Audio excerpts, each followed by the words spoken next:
Now, we actually are on the Triumph Way, which was the way done by the victorious general after the victory over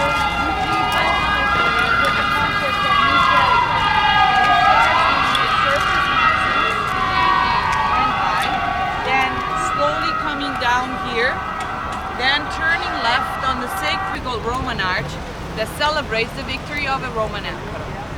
So I don't want to go deep into this because that's something, it's a field I'm not really a specialist, theology. So it's according to most authoritative archaeologists, so his mother had influence on him when he became emperor. So practically that's his mother rather than him. That's his mother devising his policy. As far as the Coliseum, Coliseum is the largest amphitheater ever built in the Roman world. Certainly in bad shape with respect to what it was. I'll use this book because this is an overlay written by an archaeologist that is our professor of archaeology at the university.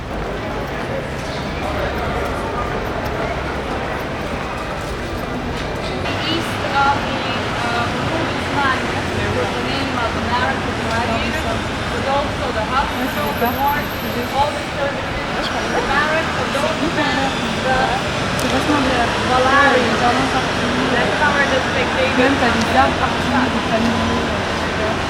Then in the hill you see the palm trees there. That's actually underground.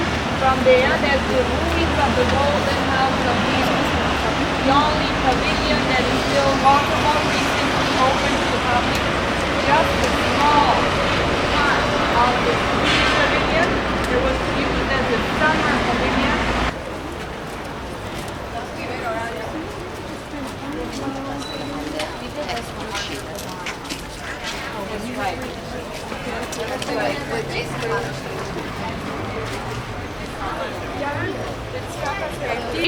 On the east side, it was in wood also in the ancient times, and the arena was covered. Over the wood was sand. The sand was changed after the bloody show, bloody shows. The arena would cover, wood and sand would cover the substructures that you see from here, the corridors.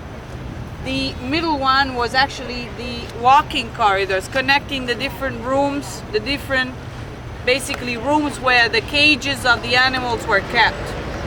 Of course, the worst class of slaves was working underground. You understand there's lack of air, there's lack of light, there's no light there, and it's a tough work because even having to do with the wild beasts, accidents were quite frequent in those days.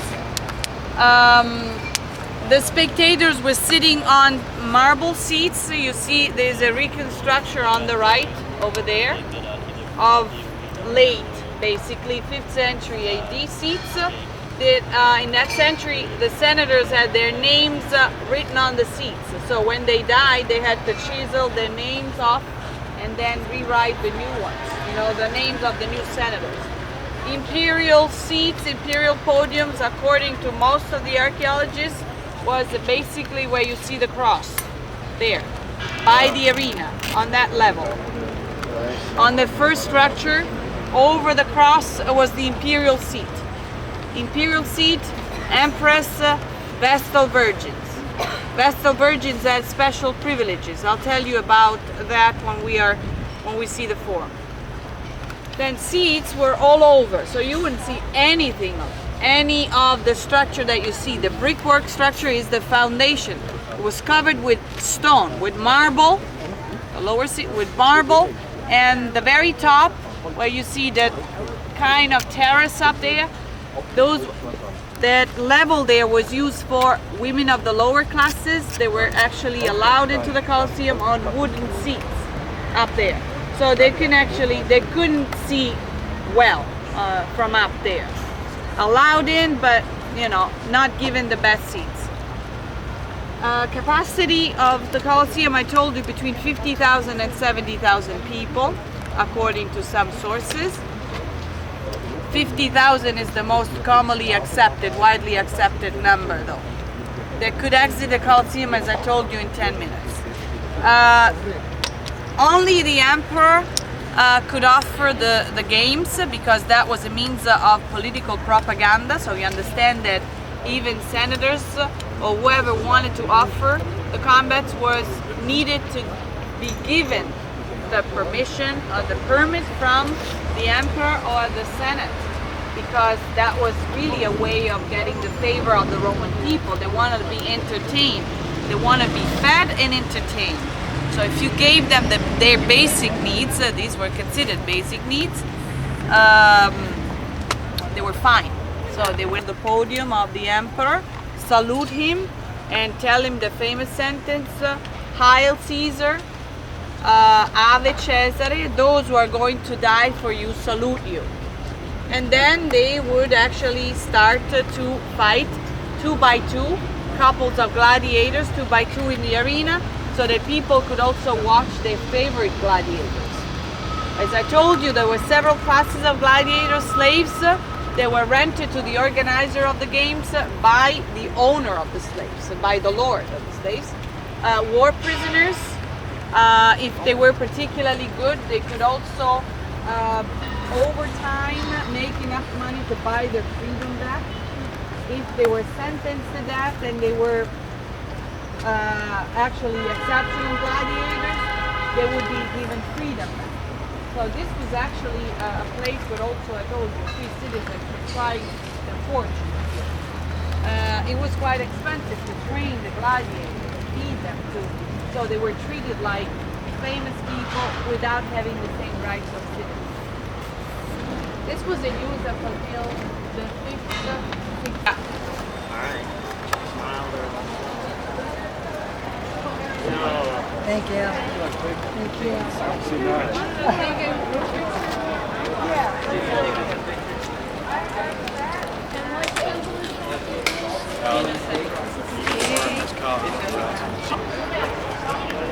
Let's turn around. I want to take a group picture.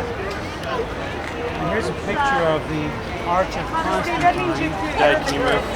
Give Paula your camera. I'm waiting for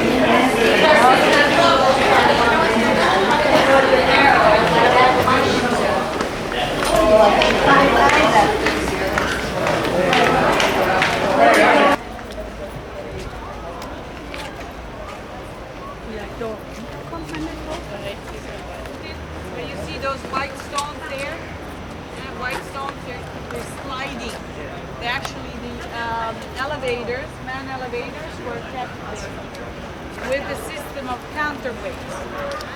So they were lifted up, some of them, lifted to a ramp, and then they were led up. The ramp would open, and the gangway would open up in the arena itself, and the beasts will show up directly to the arena. Of course, the beasts were kept there without food. So when they showed up, they were quite hungry, and they would actually fight more wildly.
Longer. This was fortunately turned into a church in the 7th century AD. Emperor Coca donated it to the Pope, and by doing so, they actually dedicated it to Mary, Saint Mary of the Martyrs, and they spared it. So it standing because it's a church. It's still a church. People get married. Okay, cut,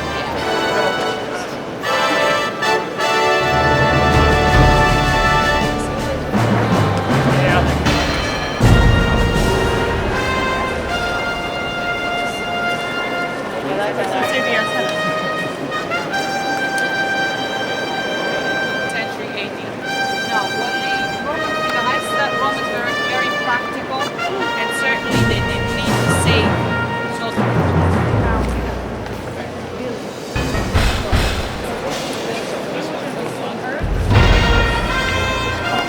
function of the descent. The dome itself has a start when the between the stars, and then it gets lapis, volcanic round stones that you see also in Pompeii, l'argilla. Okay? So it's actually lighter. It's very clear.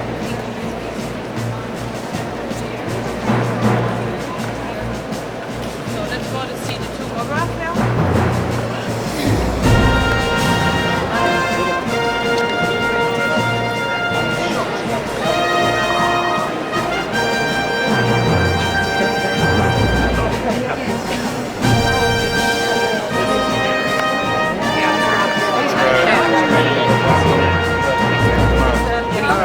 Uno prima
Come perga lì ne fatti scolsere.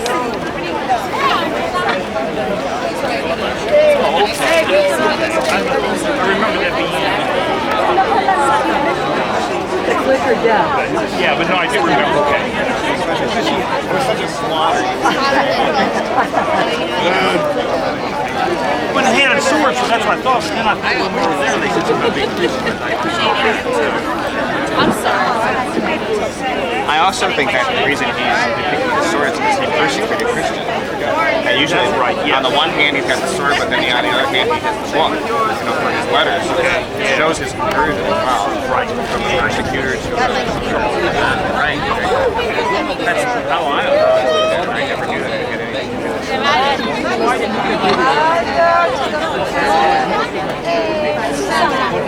Right.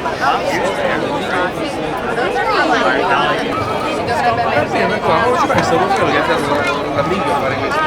Non sai se sono siamo capaci di fare una cosa. Autonomamente non l'ha fatto, non questo l'ha fatto. Non parlare facile, basta, non parlare di questa cosa, non parlare di se diciamo che c'era preso il pegno, non è qua. Quindi questo parlo di una cosa del genere. Chissà se parlo di panelli. Si alza la mattina e dice ho visto il film, ho visto il documentario sicuramente che rendevano dalla polizia, si alzava la mattina e da là e così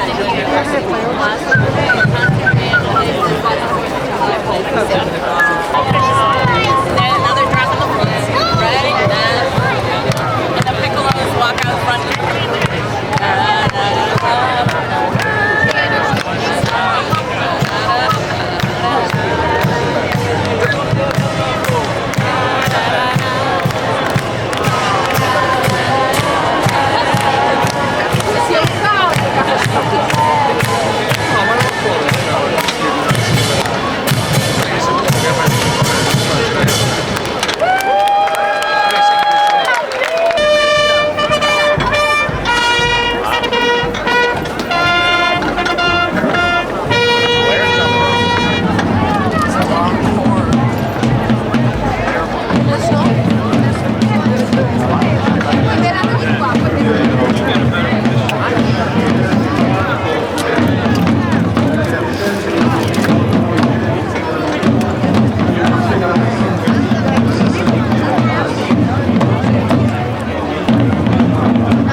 Nella, se ne va.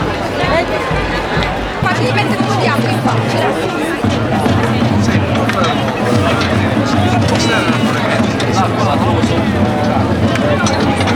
I think they want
Desidero esprimere cordiale riconoscenza all'Episcopato per avermi inviato le troppe con amore e affetto.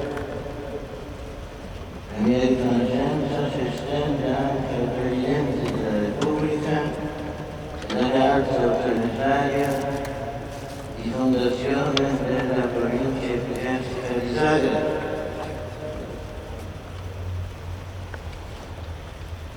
In tale circostanza mi sono soffermato a ripetere per santi nel mio affetto e nella mia preghiera.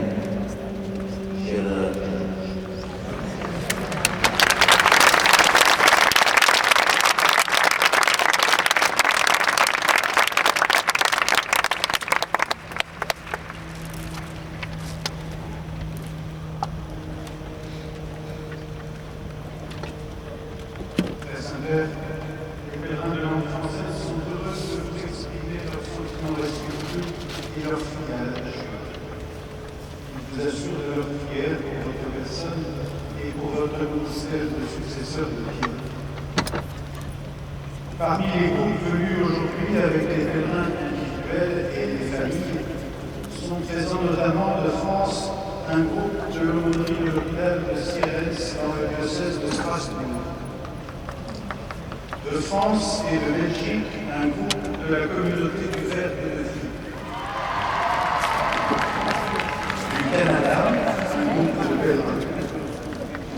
À la fin de cette audience, le Saint-Père donnera sa bénédiction apostolique. Il est temps à toutes les personnes qui vous sont chères, spécialement aux enfants ou malades, à ceux qui sont en épreuve. Il bénira également les objets de dévotion et les affaires que vous avez apportés à cette intention. Chers frères et sœurs, je désire aujourd'hui rendre grâce au Seigneur pour mon centième voyage apostolique accompli en Croatie, avec pour thème la famille proche de l'Église et du peuple. J'exprime toute ma reconnaissance aux évêques croates.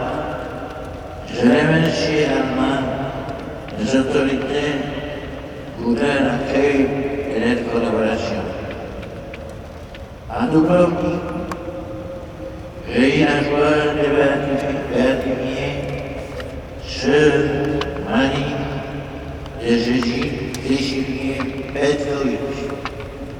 Et à cette occasion, j'ai encouragé les femmes de Croatie à apporter à l'Église, à la société, leur contribution spirituelle et morale. Puis, aussi, je présidais la conclusion du deuxième synode diocésain, invitant les fidèles laïcs à vivre pleinement la vocation à la sainteté. Dimanche, à Rijeka, j'invoquais l'esprit de Pentecôte pour les familles chrétiennes de Croatie et du monde entier. Enfin, à Zadar, je rendis grâce pour la présence humble et discrète de Marie de la vie de l'Église. Elle nous rappelle le primat de l'intériorité et nous apprend à écouter la parole de Dieu. Je salue cordialement les pèlerins francophones présents à cette audience, en particulier les groupes de la communauté du Père de Vie.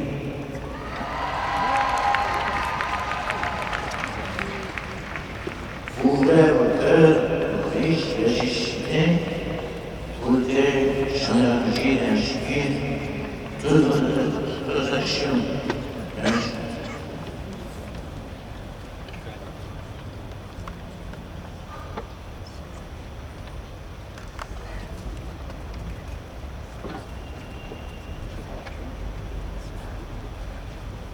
Most Holy Father, the English-speaking visitors and pilgrims are happy to have this occasion to express to your holiness their sentiments of deep respect and esteem, and to assure you of their prayers for your ministry as the successor of Peter. Among those present today are the following groups. From England, a group of Sisters of Mercy from various dioceses celebrating their jubilees. From the West Indies, a group of pilgrims from the Diocese of Willemstad. From the United States, pilgrims from the Archdiocese of Indianapolis. Pilgrims from the following parishes: Immaculate Conception, Toledo, Ohio; St. Anne, Columbus, Georgia; St. Elizabeth, Colonial Beach, Virginia; members of the Boulder Chorale, Colorado; students and faculty from the School of Architecture and Planning of the Catholic University of America in Washington, D.C. Students and faculty from the University of Delaware, Newark, Delaware. Students from Flagler College, St. Augustine, Florida. And students from St. Mary's School, Alexandria, Virginia. At the conclusion of today's audience, the Holy Father will impart his apostolic blessing, which he willingly extends to the members of your families at home. He intends to bless as well any religious articles which you may have brought for this purpose. And in a very special way, his blessing goes to those who are sick or suffering and to children. Dear brothers and sisters, today I would like to speak briefly about my recent pilgrimage to Croatia. The theme of which was the family, the way of the church and of people. This was my under apostolic vision. and I give Alfred thanks to Almighty God for opening to me once more the roads of the world so that I could bear witness to Him among the nations. May God continue to bless and protect Croatia. This country will always have a special place in my heart and in my prayers. I offer special greetings to the English-speaking leaders present today, upon all of you, especially those from England, the West Indies, the United States of America. I invoke the grace and peace of our Lord Savior Jesus Christ. Thank you.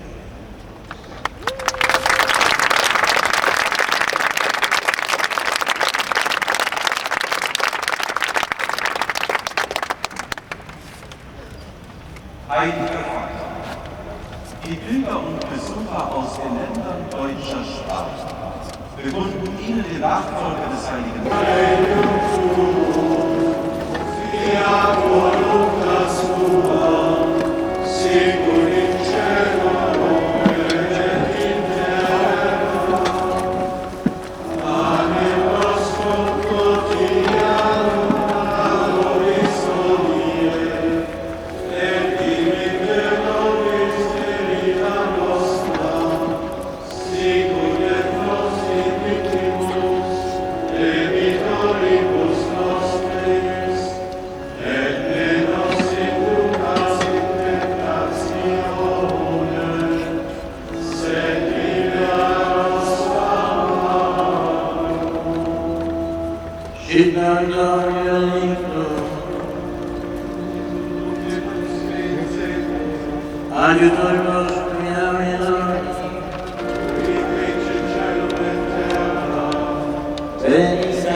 Evviva il Papa!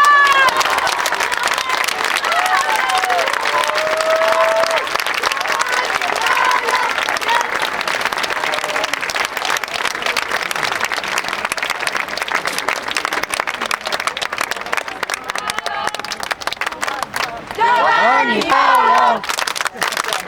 Giovanni Paolo! Giovanni Paolo! Giovanni Paolo! Giovanni Paolo! Giovanni Paolo! Giovanni Paolo! Giovanni Paolo!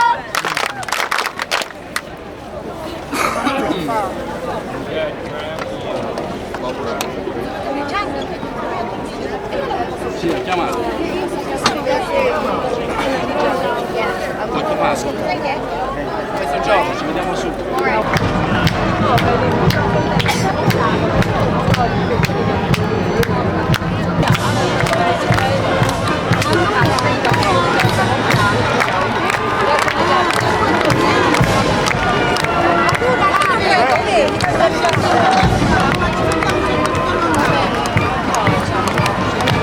Vieni.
around the sun. This is something for which Galileo Galilei is going to be put in jail a century later. Now, here we have land. The God separates land from water. This is the most important one, the most famous actually. God creating the first man, Adam, instilling in him the spark of life. He has already conceived Eve, who's within the arm of God. Here we have the creation of Eve out of the rib of Adam. This is a double scene, the original sin. Now, you can see by yourself that Michelangelo is on our side, since Adam is taking from the tree all by himself. This is the chasing out of the Garden of Eden. Their faces have changed. They're going on earth. They're going to earth, toiling on earth. So they actually look scared. Now we have the flood, Noah's flood, sacrifice after the flood. This inversion here of the scenes, it was necessary for the side decoration that is here. Needed more space for the scene here. And then the top we have drunkenness of Noah. Noah who plants the vines, makes the wine, had partaken too generously on wine. He's laying in his tent asleep and drunk. One of his three sons sneaks into his tent, sees him naked, and the other two brothers are arguing with the other brother because they shouldn't have done that. So this is a symbol. Message here is disobedience, symbol of disobedience. Here we have on the sides Sibyls and prophets. The Sibyls were pagan priestesses who foretold the venue of Jesus to the pagan world, even August 2/3 plus 1, to be able to reach the majority and elect the Pope. Then in that case, every session they burn the votes with a chemical substance, obtaining black smoke into a temporary stove that is taken into the chapel for the occasion. They burn the votes into the stove, then they convey the smoke outside one of the windows of the chapel here, and then over the ceiling there's a roof and a chimney, but you don't see any chimney inside, any stove, anything. It's everything is temporary to be conveyed outside on top of the ceiling. There's a roof, and of course white smoke when they have elected the Pope. In that case, the head of the cardinals shows up in the central balcony of the facade of St. Peter's, announces Habemus Papa. We have a new Pope, and he shows up, he makes his first speech, his first blessing, and Urbi et Orbi. First one, the trunk itself is a support. This statue freestanding in bronze wouldn't have any of the supports here. You turn around, standing on this side where I am, you see a statue with glass eyes. That was quite the norm. When you see statues with eyeballs missing, they were actually originally with glass face or semi-precious stone. Then the statues were also painted, traces of color on the air, details of maybe the tail in that case, that's a Dionysus being brought up by satyrs in the wilderness.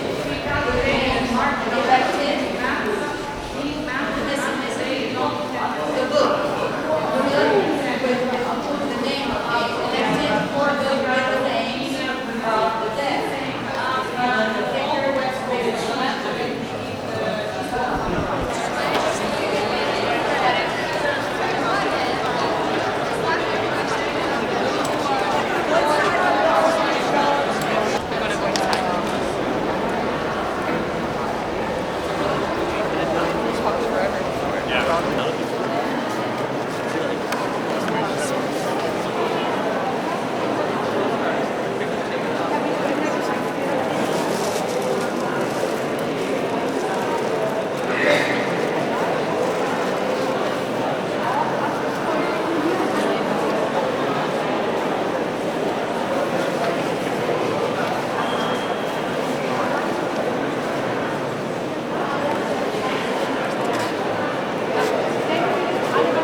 Urban VIII, the Pope who commissioned nearly most of the works. We're going to get closer to the canopy. It was made by Bernini using the bronze from the Pantheon. We saw the Pantheon yesterday. Right over the tomb of St.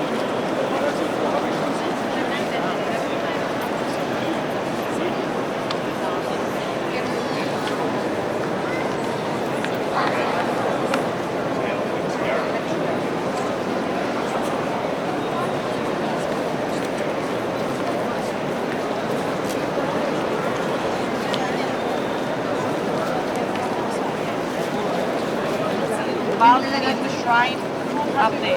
That's the statue of the Veronica, the one who wiped the face of Jesus. And the veil of the Veronica is kept up there. Also the other relics are kept up there. Hello?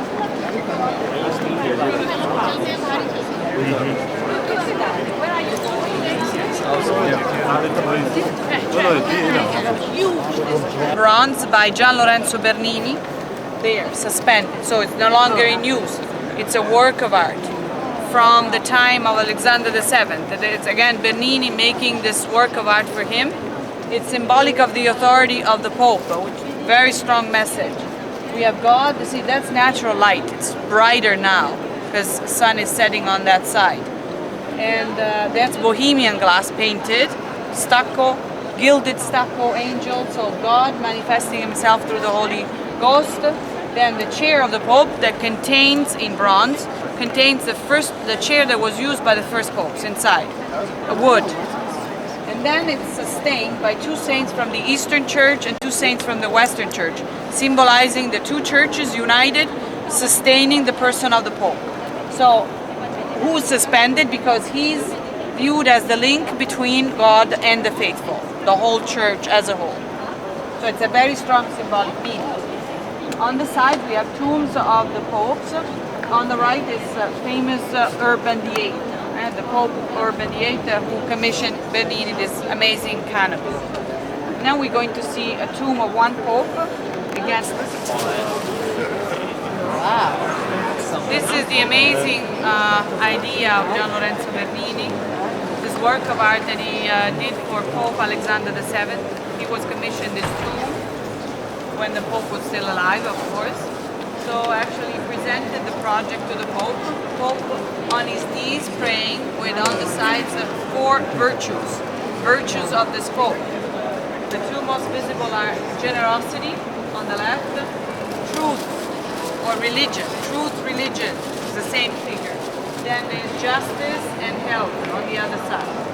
Now we see that truth is holding sons, because there was friction between the Anglican Church and the Roman Catholic Church.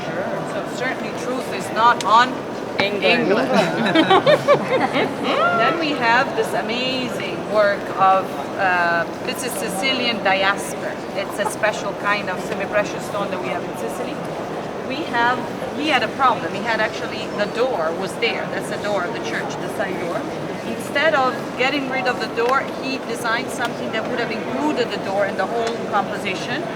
And he made the skeleton that is coming up with a glass hour. So time has come. Time has come, which is a specialty of the mosaic, of the Vatican itself. And it is done still in the Vatican. It's the only place in the world where they still do it. Their specialty actually is micro mosaics. Remember in the gallery I showed you that is their specialty, with glassy nails. Sceneries, religious subjects. When they did the works in the 1700s here was also for problem that they have here in the winter. It's very cold and humid, and so the oil on canvas were having problems and they needed refurbishing all the time. So they moved all the oil on canvas to the picture gallery, and then they replaced it on a larger scale with mosaics. So this is actually a replica of the Transfiguration of Raphael in mosaic. You can tell that it's a mosaic only when you get close to the lighter shades of color. See here? I have a question about it.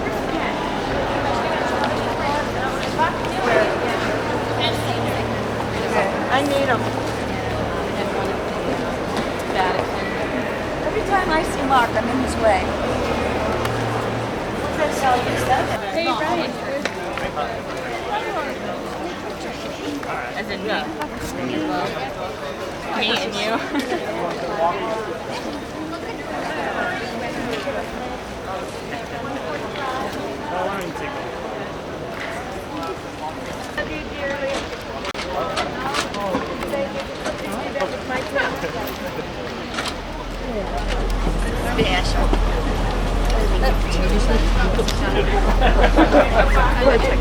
Power of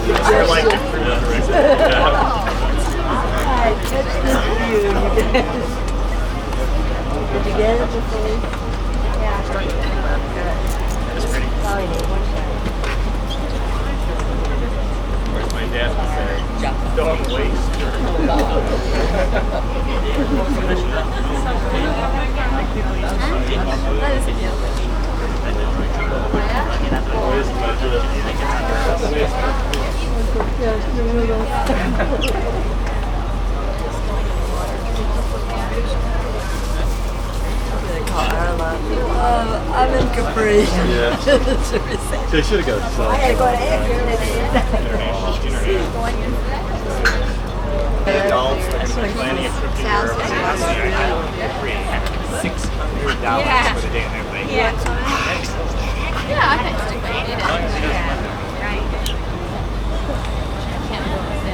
But we have to.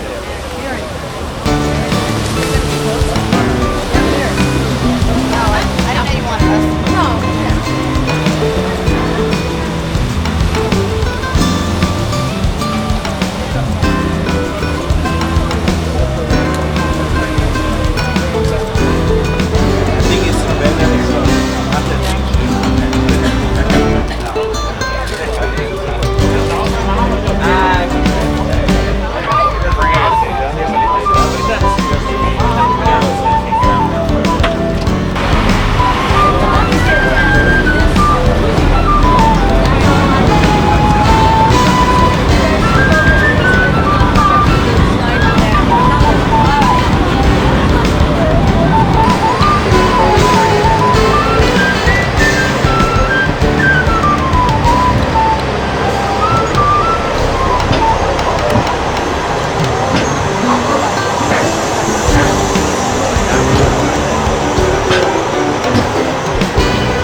we have something left from Greek age, the columns, as you can see on the right of the columns.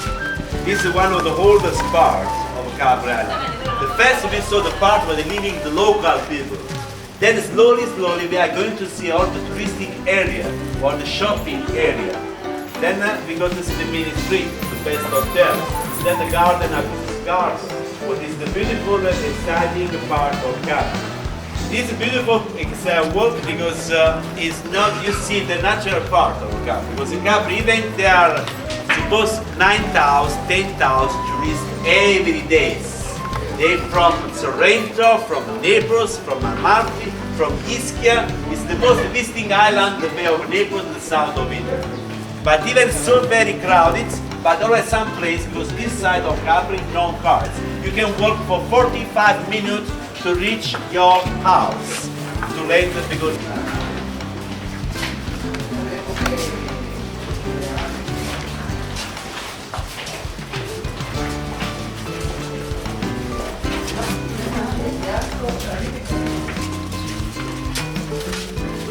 garden is my favorite garden because it's beautiful, so very long range of flower, and you can see the lemon trees.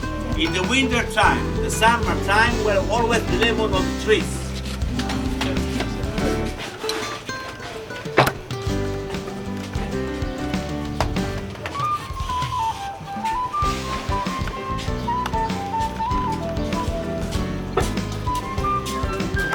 And there are plenty of steps to go to the house, but once there you have lovely view. You can enjoy the night very quiet, not noisy, no cars, not like Naples. Yeah. I think everything up there in the building.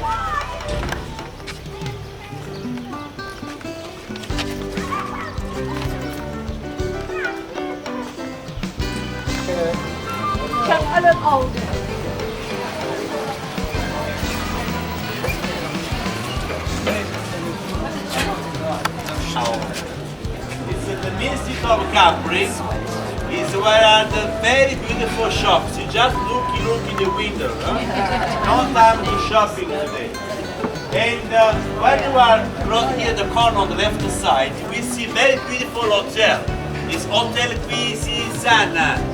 It's the best hotel of Capri, 5 stars, with swimming pool, with the garden, exotic garden. It costs €800 for one night. Oh my!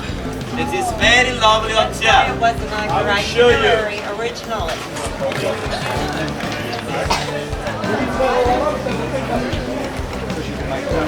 Now we're touristic area.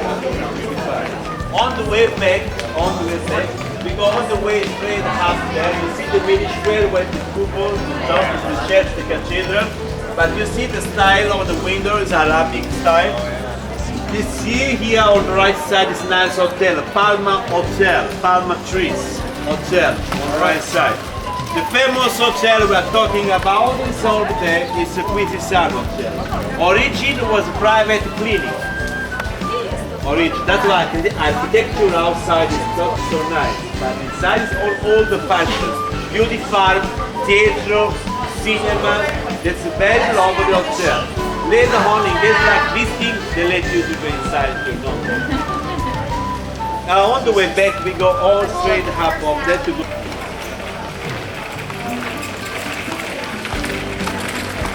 Let's get the bobble. Nobody's buying the bobble, so oh well.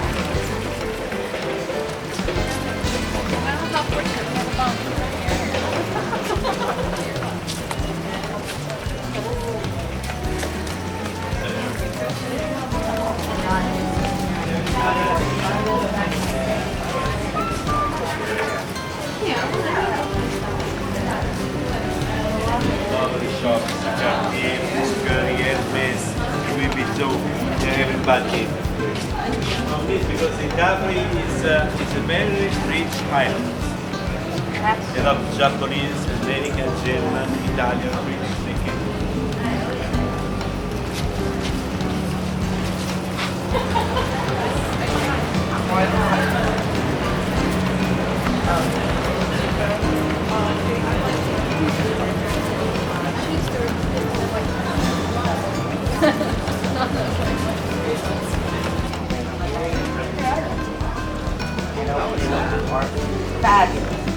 Cioè, c'è un'altra Io gli ho detto, abbiamo passato. Abbiamo fatto.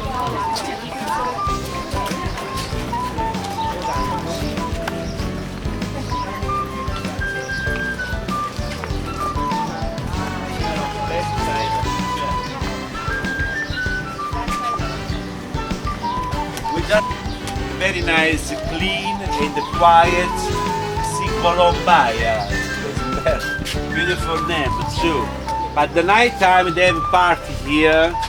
They have on the swimming pool. They have a nice restaurant. This area from Capri maybe only 3-4 times. He also had 20 years he bought the castle over there. But the castle is have management, housekeeping, woman, garden, men, but he just 8,000 Capri and 6,000 Anna Capri. But you know in Capri they have by night life. The people that are living during the daytime and during the night time too. The last boat from Capri to Naples